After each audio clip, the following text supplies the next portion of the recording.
My wife and her best friend said, "Show us your phone," and accused me of having an affair, then got angry when I didn't have one 3 months ago.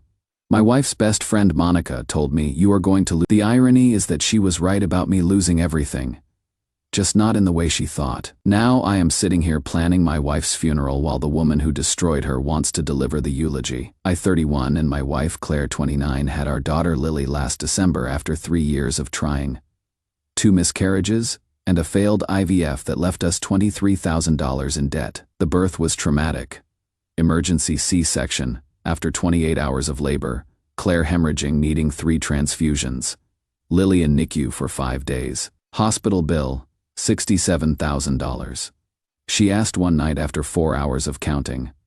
Claire was a high school English teacher making $52,000. When her maternity leave ended, I found her on the bathroom floor at 3 a.m. "I cannot do it," she whispered. "I cannot leave her. I cannot work. I cannot even shower. I am failing at everything." We chose unpaid leave. Therapy cost $200 twice weekly, combined with medical debt and lost income. $89,000 total debt. I make $78,000 as a senior accountant at Marshall & Associates.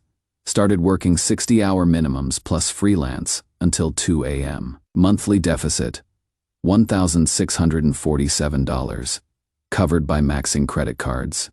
Ware said, studying our budget. 6 weeks ago, my boss David said Miller Corp., our $2.8 million client, was threatening to leave. Losing them meant 15 layoffs, including Mike, who just had twins. The project. Complete audit restructure in 4 weeks, 75-hour weeks. But there was a $15,000 bonus and $20,000 raise. The bonus alone would cover 9 months of Claire's therapy. Claire studied the numbers. 4 weeks. We can do anything for 4 weeks. Her mother Patricia helped mornings. She brought Claire's best friend Monica, 29F, for afternoons. Monica worked from home with 2 kids, understood PPD from her own experience. When Monica's ex-husband cheated with his secretary 2 years ago, Claire had let her stay with us during the divorce. Everything worked perfectly at first. Claire started showering again, even wore makeup once.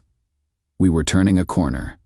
3 weeks in, Miller Corp expanded the scope. They wanted 10 years of analysis instead of 5, plus departmental breakdowns and predictive modeling. David called me on Thursday evening. 3 more weeks, he said. Miller's CEO is flying in from Chicago. If we nail this, they are signing a 5-year contract. If we don't, they are gone Monday. David. I promised my wife 4 weeks. I know. I am sorry, but think about Jim. He is 58, 2 years from retirement.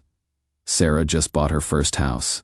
Mike's twins were premature, NICU bills like you wouldn't believe. If Miller leaves, they are all gone. I thought about Mike showing me pictures of his twins in their NICU beds, tubes everywhere, just like Lily had been. I couldn't be responsible for him losing his insurance. That night, I tried explaining to Claire.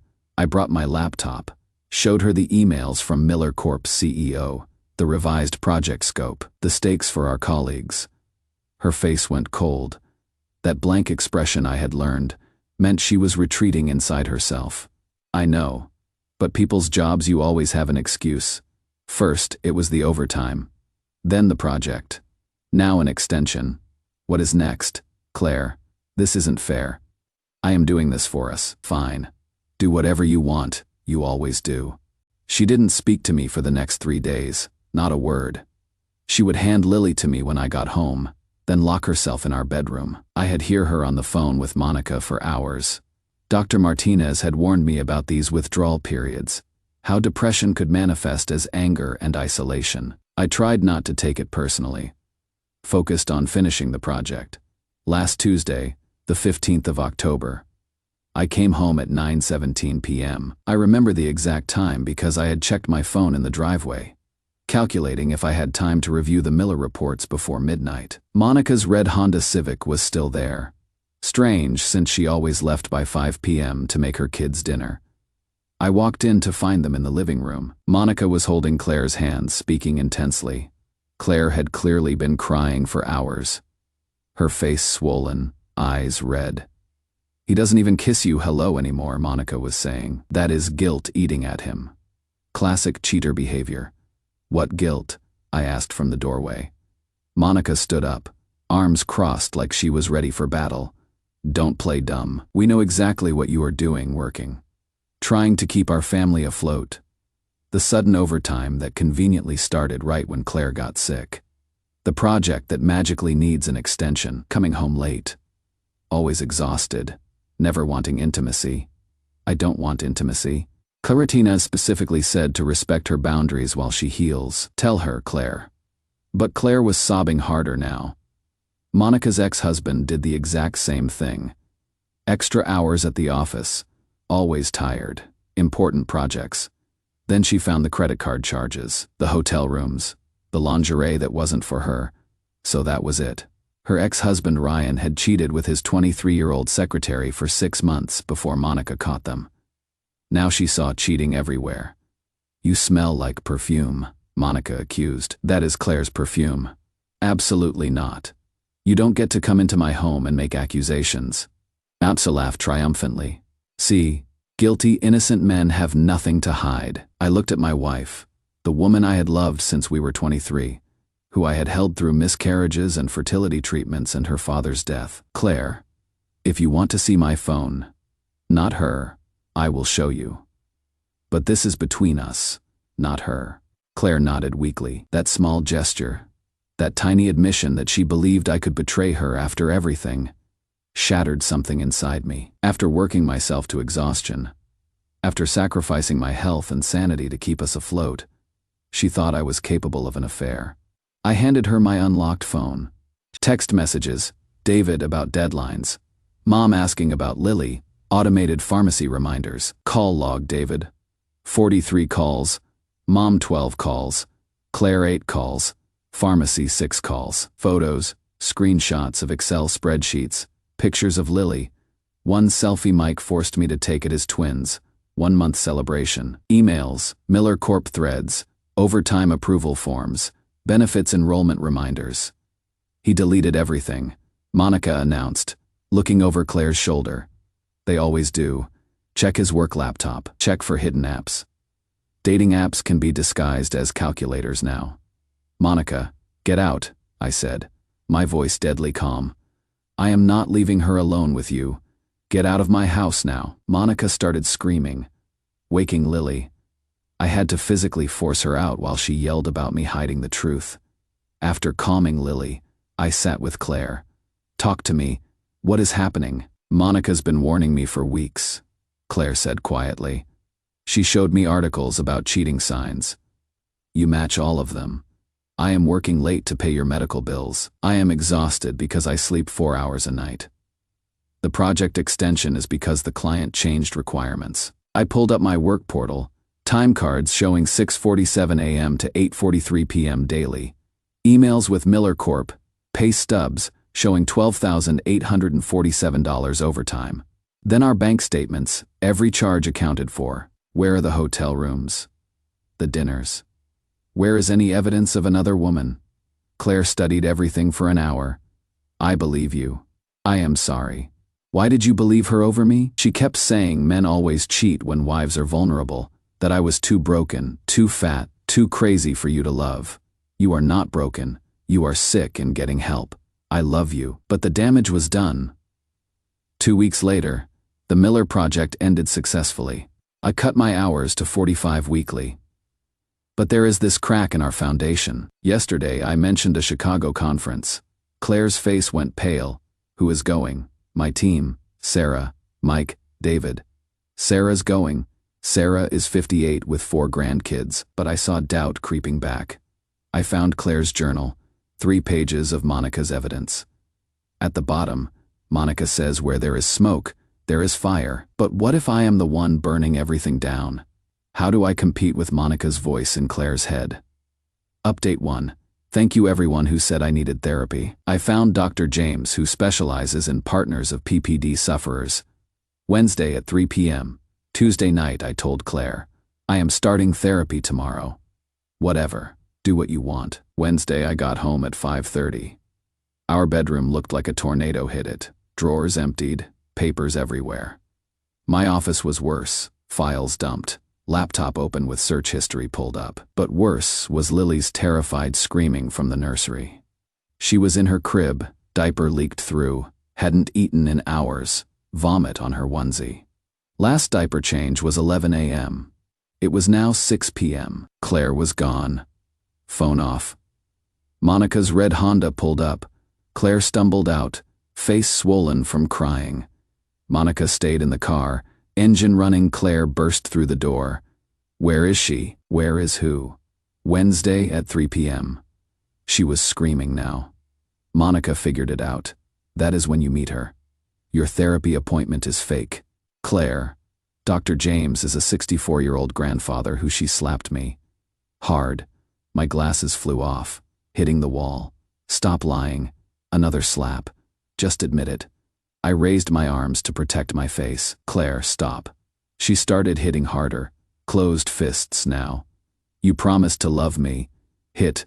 In sickness and health. Hit. You promised. I felt my nose crack on maybe the 5th or 6th hit. Blood everywhere. On my shirt, her hands, the carpet. The pain was incredible, but worse was looking at my wife's face twisted with rage and pain. She looked at her hands covered in my blood. Then at me, then just shut down. Saturday on the couch and stared at nothing. Catatonic. I locked myself and Lily in the nursery and called my mother. Mom. Claire broke my nose. There is blood everywhere. I need you and Dad here now. Oh my God. Are you just come, please? Then Patricia, your daughter just assaulted me and left Lily alone for hours. Come get her before I call the police. She wouldn't do that. She is not violent. There is blood all over my face. Patricia, come get her. Now. My parents arrived in 20 minutes. Mom took Lily while Dad documented everything with his phone. Photos of my face. The destroyed rooms. Lily's soiled onesie and empty bottle. Timestamps showing the last diaper change. Was 11 a.m. and it was now 6 p.m. We left before Patricia arrived. Urgent care confirmed a broken nose and documented the injuries. The doctor, a young woman named Dr. Patel, was gentle but thorough. I need to ask, do you feel safe at home? Number. She gave me pamphlets about domestic violence resources. It doesn't matter that she is sick. You have the right to be safe. That night Patricia called. Claire doesn't remember hitting you. I have photos. She says you attacked her. Patricia. I never touched her. Ask Monica. She was watching from the car. Monica says she didn't see anything clearly. Of course she doesn't. Patricia. Your daughter needs more help than you are providing. She is sick, not violent. She became violent. That is the reality. And she abandoned Lily for hours. She would never. I have documentation photos. The doctor's report from Lily's examination, showing dehydration and severe diaper rash from being left so long. Face reality. Patricia. My daughter and I have been at my parents' house for 10 days now. Claire's with Patricia. They found an inpatient program at Riverside Behavioral Health. $800 per Dalton Y. Insurance covers 60% after deductible. She was supposed to start Monday. Sunday, Monica showed up here. Dad answered the door. I need to explain, she said. Leave now, or I call the police, Dad replied. This is his fault. He abandoned her when Dad slammed the door and called 911. Monica left before they arrived, but we filed a report. My lawyer, recommended by Dr. James, is preparing a restraining order. Document everything, she said. Every text, every incident, every witness. The woman who attacked me isn't my wife. It is the illness combined with Monica's poison, but love doesn't override safety. Lily needs at least one stable parent. I cannot protect Claire from herself, but I can protect our daughter from the chaos. I am not filing for divorce yet. Maybe treatment will help, but I am documenting everything in case we need to address custody. My heart's broken, not just for what Claire's become, but for the life we lost, the future we planned, the family we were supposed to be. I keep thinking about that night. Monica planted her seeds of doubt. What if Patricia had brought anyone else to help? What if Claire's childhood friend had encouraged treatment instead of paranoia? What if I had recognized the danger sooner? Edit. Per your advice. I filed a police report this morning. Officer Williams took photos of my healing nose, documented everything. He said, "Domestic violence is domestic violence, regardless of mental health issues. I see this too often," he said. Partner gets sick. Someone fills their head with nonsense. Violence follows. You did the right thing getting out. The report is filed. The restraining order against Monica is processing. I feel like I am betraying Claire, but I am protecting Lily. That has to be enough. Update 2: Claire died Sunday night. After my last update, she was supposed to enter inpatient treatment Monday morning. Patricia called Sunday at 4 p.m. Claire's agitated. She keeps saying she needs to see Lily. She can see her with supervision. At 7:23 p.m., Claire showed up at my parents' house. I know the exact time because our Ring doorbell recorded everything. Patricia's blue Camry was running in the driveway. "Give me my daughter," Claire said. Her voice was flat, emotionless, nothing like the woman who used to read me poetry in bed. "Claire, you can come in and see her. My parents are here. She is my daughter. You stole her. You left her alone for 7 hours. You broke my nose. I am protecting her. Monica says you are poisoning everyone against me. Even Mom thinks I am crazy now. You are not crazy. You are sick. There is a difference. Please get help. Monica's the only one who understands. She is the only one who really loves me. Monica is feeding your delusions because her ex-husband actually did cheat. She is projecting her trauma onto you." Claire stared at me for 37 seconds. The doorbell camera recorded every painful moment of silence. Then, so quietly the camera barely caught it. "I loved you so much. Why wasn't it enough?" "It was always enough, Claire. You were always enough, please. Just come inside." She walked back to the car without another word. I went inside to check on Lily, thinking Claire was leaving to get treatment the next morning. At 10:47 p.m., Patricia called, hysterical. Claire had driven into a 100-year-old oak tree on Old Mill Road, doing 70 miles per hour according to the accident reconstruction. No skid marks. No attempt to brake. The tree was next to Riverside Park, where we had had our first kiss 12 years ago during the Spring Festival, where I had proposed 6 years ago on the same bench under the same tree, where we had taken maternity photos last November, Claire glowing with happiness. Both of us so naive about what was coming. She knew exactly what she was doing. The police ruled it an accident, but the officer who took my statement looked at me with knowing eyes. "No skid marks," he repeated. "I am sorry for your loss." Monday afternoon, Monica came to my parents' house. Mom answered while I stayed upstairs with Lily, but I could hear everything. "I need to speak at the funeral," Monica said. "I already cleared it with Patricia. Claire would want me there." I came downstairs. Monica looked terrible. Good. She should suffer for what she did. We were best friends for 17 years. I have the right. You have no rights. You killed her. That is not you convinced a mentally ill woman that her husband was cheating while he was working overtime to pay her medical bills. You fed her paranoia for weeks. You drove her to violence. You isolated her from everyone trying to help. You left my infant daughter alone in a car while you filled Claire's head with poison. I was protecting her. "My ex, I am not your ex-husband," I shouted. Lily started crying upstairs. "I never cheated. I never lied. I never did anything except work myself into the ground trying to save my family. Your projection killed my wife. You don't get to eulogize her. Patricia already said yes. Patricia isn't planning this funeral, I am." Patricia called the police. "You are already getting a restraining order. Don't make this worse. Monica needs this." They were like sisters. Sisters don't feed each other's delusions until one dies. You cannot blame Monica for Claire's illness. I blame Monica for weaponizing it, for seeing a vulnerable woman and deciding to make her worse instead of better. If you don't let Monica speak, I will make things difficult. Meaning, Claire's life insurance. I am still the beneficiary from before you married. $50,000 that could go to Lily's future, or could get tied up in legal battles for years. So now it is extortion. Let the woman who destroyed my wife speak at her funeral, or lose the money that would pay for Lily's college. My parents are divided. Dad says principles matter more than money. You will regret letting her speak more than you will regret losing the money. But how do I sit there while Monica talks about their beautiful friendship? How do I explain to Lily someday that I let her mother's destroyer deliver the eulogy, that I traded my principles for $50,000? The funeral is in 2 days. I need to decide. This morning, I found more of Claire's journals. Pages and pages of Monica's evidence. The way I allegedly looked at the barista. I don't even drink coffee. How I closed my laptop when Claire entered the room. I was Christmas shopping. The suspicious credit card charge. Lily's pediatrician. At the bottom of one page, Monica says, "Trust your gut." But my gut says, "He loves me." Which one is lying? Your gut was right, Claire. It was always right.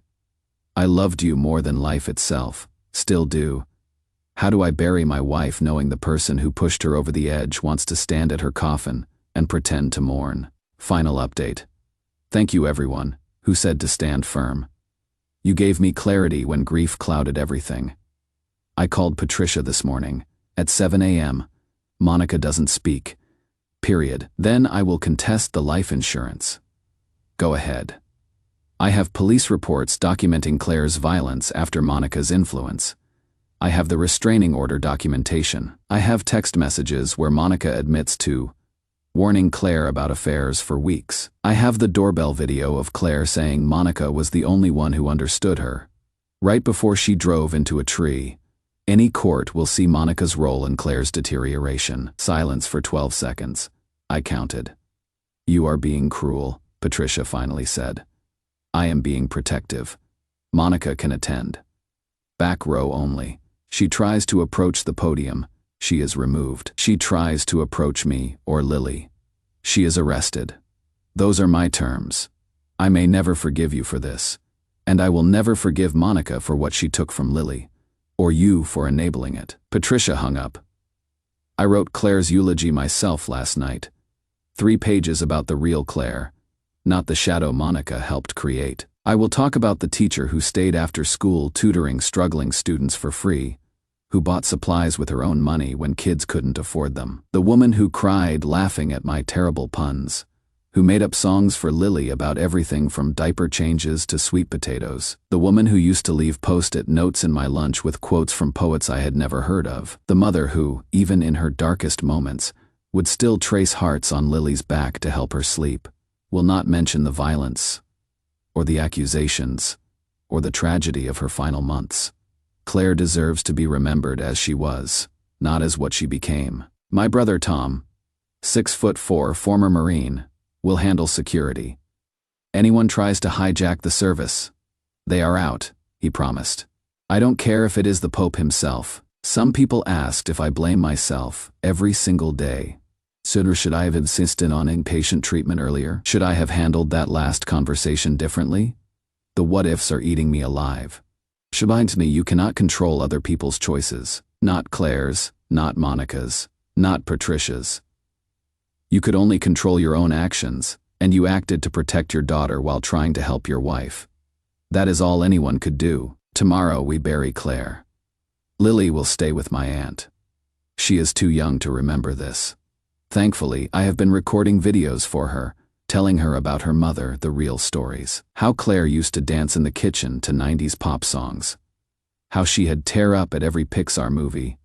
How she would stay up until 3 a.m. to finish a book, because she needed to know how it ends. How she loved Lily with a fierceness that PPD couldn't fully extinguish.